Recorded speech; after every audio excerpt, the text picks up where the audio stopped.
তো তাহলে কোনো কিছু করতে পারা মানে হচ্ছে সেটা আমাদের একটা অ্যাবিলিটি, অর্থাৎ আমাদের একটা সক্ষমতা।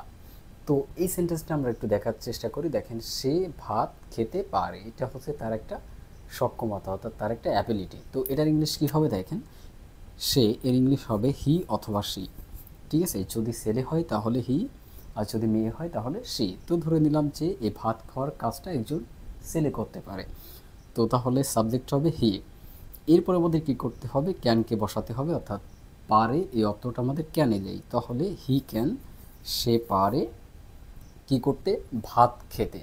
তো তাহলে খাওয়াটা হচ্ছে এখানে আমাদের ক্রিয়া, বাংলাতে ক্রিয়া বলে, এটাকে ইংলিশে বলে ভার্ব। তো তাহলে এখানে আমাদের খাওয়ার ইংলিশটা বসাতে হবে, অর্থাৎ আমাদের ভার্বটাকে বসাতে হবে। ভার্ব কি, ইট। ঠিক আছে, হি ক্যান ইট, সে খেতে পারে, কি খেতে পারে, ভাত। ভাতের ইংলিশ কি, রাইস।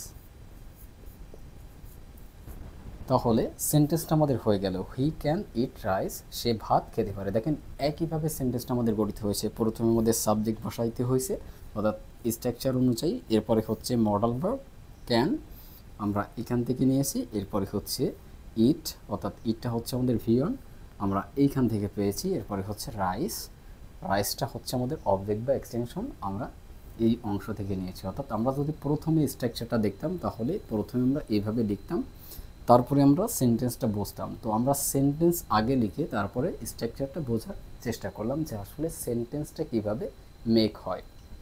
তো এই জিনিসটা আপনাদেরকে আন্ডারস্ট্যান্ড করতে হবে। প্রত্যেকটা সেন্টেন্সের এই তিনটা অংশ থাকে, অর্থাৎ একটা সাবজেক্ট থাকে, তারপরে একটা ভার্ব থাকে, তারপরে হচ্ছে এক্সটেনশন বা অবজেক্ট থাকে। ঠিক আছে, তাহলে একটা পরিপূর্ণ বাক্য হয়। তো আমরা তাহলে সহজভাবে বুঝতে পারলাম যে আসলে সেন্টেন্স মেকিংটা কেমন হয়। এটা হচ্ছে আমাদের একটা বেসিক আলোচনা ছিল, এরপরে আমরা ডিপলি শিখব। তো আশা করি বুঝতে পেরেছেন যে ক্যান অর্থ পারা, অর্থাৎ কোনো কিছু করতে পারা, এবং আমাদের এই করতে পারার অ্যাবিলিটিকে প্রকাশ করার জন্য আমরা ক্যান ভার্বকে ব্যবহার করি, এবং এটা হচ্ছে একটা মডাল অক্সিলারি ভার্ব।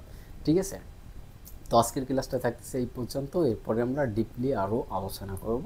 তো সেই পর্যন্ত সকলেই সুস্থ থাকবেন, ভালো থাকবেন। আসসালামু আলাইকুম।